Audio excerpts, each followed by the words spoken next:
श्री स्वामी समर्थ अवधूत चिंतन श्री गुरुदेव दत्त। कशा आहेत सगळे? मजेत आहेत ना? आनंदी राहा, सुखी राहा आणि स्वामी सेवा आपली करत राहा। तर आजचा विषय मी तुमच्यासाठी घेऊन आलेली आहे की नवरात्र चालू होणार आहे। नवरात्रीमध्ये दिवा प्रज्वलित करणे, अखंड दिवा जो असतो तो प्रज्वलित करणे हे एक आपलं नवरात्रीचं अंग आहे, हे लक्षात घ्या। म्हणजे महत्वाची गोष्ट आहे दिवा प्रज्वलित करणं, अखंड दिवा लावणं, ह्या गोष्टी ज्या आहेत खूप महत्वाची आहे त्याच्यापैकी। तर तेच मी तुम्हाला सांगेल की अखंड दिवा लावण्यासाठी आपण काय करायचं आहे। कुणाला जर अखंड दिवा या वर्षी लावायचा असेल त्यांच्यासाठी महत्वाच्या गोष्टी या व्हिडिओमध्ये मी सांगणार आहे। सगळ्यात आधी सांगेल की दिवा आपल्याला घासून पुसून तर घेणारच आहोत, पण असा दिवा लावावा की त्याच्यामध्ये आपला एक रात्रभर निदान चालेल किंवा एक दिवसभर। दिवसाचा समजा आपण तेल टाकू शकतो, पण रात्रीचं कसं असतं आपण झोपी जातो, म्हणून आपल्याला रात्री आपण दिवा बघितला म्हणजे सकाळपर्यंत तेल पुरेल एवढा दिवा, पुरेसा होईल असा दिवा आपण लावायचा आहे।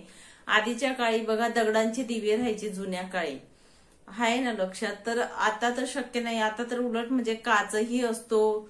आधीच्या बायका किती जपायच्या त्या दिव्याला की विझायला नको, हे असं व्हायला नको, तसं व्हायला नको। आता तर काच पण असतो, आपले पितळी दिवे पण आपण लावू शकतो, काही हरकत नाही। तुमच्या घरात जो असेल मोठा दिवा तो लावू शकतात, फक्त एवढंच की आपला रात्रीचं तेल वगैरे संपायला नको, एवढी आपण काळजी घ्यायची आहे। जी असते ती दिव्यामध्ये वात असते, ती आपल्या आजी आई बघा जसे वात ठेवायचे तशी, म्हणजे एवढी वात तर पूर्ण 9 दिवस नाही लागेल, पण अखंड दिवा म्हणजे अखंड वात ठेवायची, ती आपल्याला 9 दिवस पुरेल अशी वात। म्हणजे 1.25 हात बघा, आपला जो हा हात असतो तर एवढी आणि थोडी घ्यायची, म्हणजे 1.25 हात बोललं जातं, एवढी वात आपण ती घ्यायची आहे। जेवढी संपेल तेवढी, बाकी आपण निर्माल्यात नंतर टाकू शकतो, काही एक हरकत नाही, पण एवढी वात आपण त्या दिव्यासाठी घ्यायची आहे। म्हणजे परत परत आपल्याला वात टाकायला नको, आणि तो अखंड लावणार आहोत म्हणजे परत आपण त्याला वात काढायला नको, घालायला ह्या गोष्टी व्हायला नको, म्हणून आधीच आपण मोठीच वात घ्यायची आहे। वात या जोड वाती पाहिजे, 2 वाती पाहिजेत आपल्याला, म्हणजे जोड वात लावायची आहे। चला मग मी तुम्हाला दाखवते दिवा कसा लावायचा आणि कसा प्रज्वलित करायचा ते। आधी पाट घ्यायचा, हे अष्टदल कमल काढलेले आहे, ते कसं काढलं तो व्हिडिओ मी टाकला आपल्या चॅनलवरती, टाकते तो बघून घ्या। तर खाली पाट घ्यायचा, पाटावरती लाल कपडा टाकायचा, ठीक आहे। हा मी छोटा म्हणजे कापड टाकणार आहे जेव्हा ते दिवा ठेवेल त्या दिवशी फोल्ड करून। आणि त्याच्यानंतर आपल्याला अष्टदल कमल काढायचे। अष्टदल कमल जर आपल्याला जमत नसेल किंवा येत नसेल तर आपल्या चॅनलवरती मी व्हिडिओ टाकणार आहे छोटासा, तो बघून घ्या। नाहीच तर मग आपण स्वस्तिकही काढू शकतो, काही हरकत नाही। आपण तांदळाची जे आहे त्याची स्वस्तिक काढा, त्याच्यावरती आपल्याला हळदी कुंकू वाहायचं आहे। आपण दिवा लागणार आहेत नवरात्रीचा, अखंड दीप जो आहे तो प्रज्वलित करणार आहोत इथे। त्यामुळे असं बोललं जातं की आपण जे अष्टदल कमल काढतो तिथे माता लक्ष्मी सरस्वती जी माता असते आपली नवचंडी, ती विराजमान होत असते, म्हणून आपल्याला अष्टदल कमल काढलं जातं, त्याचं एक महत्व आहे। नसेल तुम्हाला काढायचं तर स्वस्तिकही काढू शकतात, स्वस्तिकही तेच असतं, त्यात शुभ मानलं जातं स्वस्तिक चिन्ह, तेही काढलं तरीही चालेल। हळदी कुंकू व्हायला आपण कोऱ्या व्हाईट अक्षता आपल्याला ठेवायच्या नाहीयेत, इथे आपल्याला हळदी कुंकू व्हायचं आहे। त्याच्यानंतर आपल्याला इथे आपल्याला दिवा ठेवायचा आहे त्याच्यावरती, ठीक आहे। हा आपण दिवा ठेवलाय, मी वाती टाकलीये। वात आपण मोठी घ्यायची, त्या दिवशी मी जेव्हा तुम्हाला बोलली आज मी छोटी तुम्हाला दाखवण्यासाठी म्हणजे हे करते म्हणून छोटी वात घेतली मी। तर या प्रकारे आपल्याला दिवा ठेवायचा आहे। दिव्यामध्ये आपल्याला तेल घालते मी आता। तर तेल हे आपलं जे असतं तिळीचं तेल मी वापरते, रोजचं पण तिळीचंच तेल असतं माझं दिव्याचं, तर तिळीचंच तेल मी बोलेल तुम्हाला, तुम्ही वापरा। तिळीचं तेल खूप म्हणजे त्याचा प्रभाव खूप असतो, सकारात्मक ऊर्जा येते आपल्या घरामध्ये, म्हणून तिळीचं तेलच आपण वापरावं रोज दिव्यामध्ये पण। आणि सांगेल की तुम्हाला 9 दिवस पण दिवा प्रज्वलित करायचा आहे तर तिळीचंच तेल आपण वापरावं असं माझं मत आहे, आणि शास्त्राच्या दृष्टीनेही चांगलं मानलं जातं तिळीचं तेल। तर आपण दिवा तेव्हा गच्च भरेल मी ज्या दिवशी लावेल त्या दिवशी, आज तुम्हाला दाखवण्यासाठी लावते म्हणून कमी तेल टाकलं मी। तर या प्रकारे आपल्याला तेल टाकायचं आहे. तेल आपण भरगच्च भरून घ्यायचं आहे. आपण जेव्हा दिवा प्रज्वलित करणार आहोत तेव्हा आपल्याला मात्र आपलं देवी आईचं, जी कुलस्वामिनी आई असेल त्यांचा मंत्र स्तोत्र कुठलाही असू द्या तो मंत्र बोलायचा आहे. नसेल तुम्हाला येत तर आपण ओम ऐं ह्रीं क्लीं चामुंडाय विचे हा जो 99 मंत्र आहे आपला, हा पण आपण बोलू शकतो.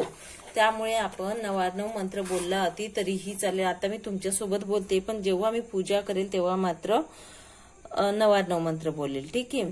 तर या प्रकारे आपल्याला दिवा प्रज्वलित करायचा आहे. दिवा प्रज्वलित केल्यानंतर आपल्याला दिव्याची पूजा करायची आहे. हे लक्षात घ्या. जेव्हा घटस्थापना आपण करणार आहोत त्या दिवशी दिवा प्रज्वलित करायचा. त्याच्यानंतर आपण दिव्याची पूजा करायची आहे व्यवस्थित. कारण आपल्या जी पूजा 9 दिवस आपण जी काही पूजा करत असतो ती आपल्या देवीपर्यंत जायला, कुलस्वामिनीपर्यंत जायला हे एक आपलं साधन असतं, म्हणजे तो दिवा असतो. हे लक्षात घ्या. दिव्याच्या असं बोललं जातं की अग्नीच्या थ्रूच आपली देवापर्यंत पूजा ही पोहोचत असते, जे काही आपण पूजा करत असतो ते. तर आता आपण पूजा करून घेऊ दिव्याची. हळद कुंकू व्हायचं, दिव्याची पूजा करायची. काच वगैरे मी नंतर ठेवेल. तर माझ्याकडे हाच दिवा आहे आणि मी हाच प्रज्वलित करत असते दरवर्षी. तर या प्रकारे आपल्याला हळदी कुंकू वाहून पूजा करून घ्यायची दिव्याची. त्याच्यानंतर आपल्याला फूल असेल, फूल वाहू शकतो आपण दिव्याला.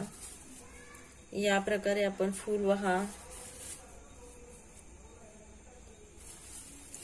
तर अशा प्रकारे आपल्याला दिवा प्रज्वलित करून पूजा करायची आहे. हे लक्षात घ्या. जी पण आपण अखंड दिवा लावणार आहे त्या दिवशी. तर एक तुम्हाला इथे सांगेल की आपल्याकडे समजा आता हा आपण अखंड दिवा लावला. अखंड दिवा लावल्यानंतर समजा आपला दिवा आता काजळी आली दिव्याची, तर काय करायचं? बऱ्याच महिलांना प्रश्न असतो, दिवाला काजळी आली ती काढताना जर आपला समजा दिवा म्हणजे जर बंद झाला किंवा काही झालं तर मग काय करायचं? मनात भ्रम येतात. तर काही न करता घाबरायचं नाही. हा जो दिवा आपण प्रज्वलित केलेला असतो, आपण दुसरा दिवा घ्यायचा. असा आपला देवघरातला दुसरा दिवा असेल, ठीक आहे, हा दिवा आपण घेऊ शकतो. याच्यावरती हा दिवा प्रज्वलित करायचा. इथे तेल घालायचं आपण थोडं, नंतर याच्यावरतीच हा दिवा प्रज्वलित करायचा. नंतर आपण याची काजळी काढायची. जेव्हा आपण काजळी काढत असतो तेव्हा जर समजा हा दिवा बंद म्हणजे विजला किंवा बंद झाला तर घाबरायचं काम नाही, कारण ह्या दिव्याने आपण हा दुसरा दिवा लावलेला असतो. मग काजळी काढल्यानंतर तेल वगैरे टाकल्यानंतर परत ह्या दिव्याने आपण हा दिवा प्रज्वलित करायचा आहे. याला अखंड दिवा बोलला जातो. म्हणजे दिवा खंड न पडता अखंड आपण दिवा प्रज्वलित करत असतो. समजलं? या प्रकारे आपण दिवा जी असते अखंड दिव्या जी असते ती पूजा करू शकतो. अशा प्रकारे आपल्याला पूजा करायची आहे. देवघरामध्ये तुम्हाला जागा असेल तर तुम्हाला सांगेल, माझा आग्नेय कोपरा येतो. तुम्हाला जर अवेलेबल होत असेल तर आग्नेय कोपऱ्याला आपला दिवा ठेवायचा. माझा देवघरात आग्नेय कोपऱ्याला मी ठेवत असते. आईचा म्हणजे माझ्या कुलस्वामिनी आईचा फोटो पण तिथेच आहे. आणि आपल्याला हा दिवा जो असतो तेलाचा दिवा, हा देवांच्या डाव्या बाजूलाच यायला पाहिजे. हे लक्षात घ्या. म्हणजे आपला आग्नेयलाच येतो. आणि तुपाचा दिवा हा उजव्या हाताला येत असतो देवांच्या, आणि तेलाचा डाव्या हाताला, म्हणून हा आग्नेयलाच जाईल आपला. म्हणजे फक्त एवढं असेल की जो कोपरा असतो तो आग्नेय येतो, जो फ्रंटला येईल तो दुसरा येऊन जाईल. तरी काही हरकत नाही, आपण डाव्या बाजूला ठेवला अगदी तरी चालेल. असं काही नाही की आग्नेयलाच यायला पाहिजे. अग्नेयला अग्नी प्रज्वलित केली म्हणजे आपली सेवा जी असते ती फलित जात असते असं बोललं जातं. म्हणून मी बोलली की आग्नेय दिशा खूप चांगली असते.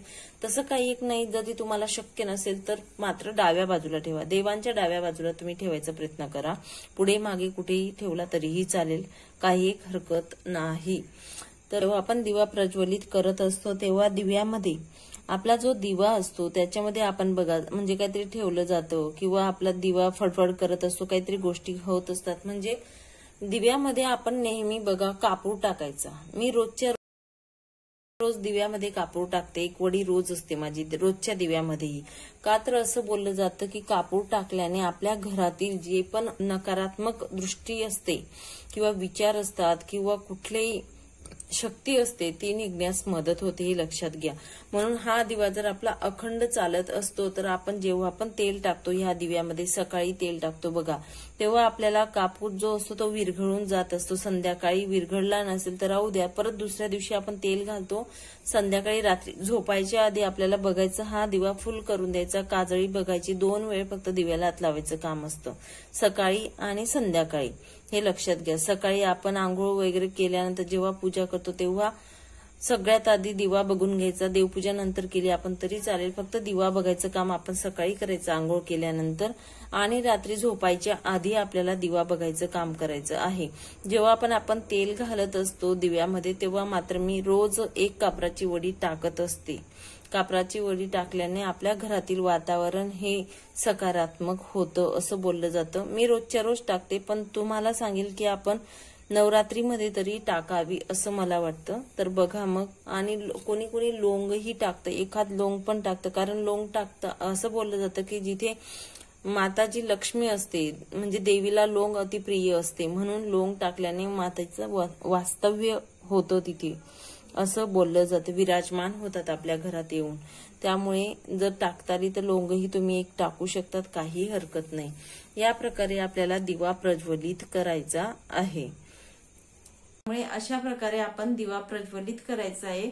कोणत्या दिशेला करायचा ती दिशाही तुम्हाला मी सांगितली, पण शेवटी तुमच्या देवघरानुसार तुम्ही करू शकतात. केवढी जागा अवेलेबल आहे, कशी जागा अवेलेबल आहे त्यानुसार तुम्ही दिवा ठेवला अगदी तरीही चालेल, काही एक हरकत नाही.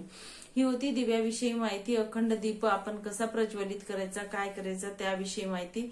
नंतर अजून भेटेल पुढच्या व्हिडिओमध्ये नवीन माहितीसोबत, नवीन विषयासोबत. तोपर्यंत श्री स्वामी समर्थ. अवधूत चिंतन. श्री गुरुदेव दत्त. व्हिडिओ आवडला असेल, माहिती आवडली असेल तर लाईक करा, शेअर करा आणि सबस्क्राईब करा.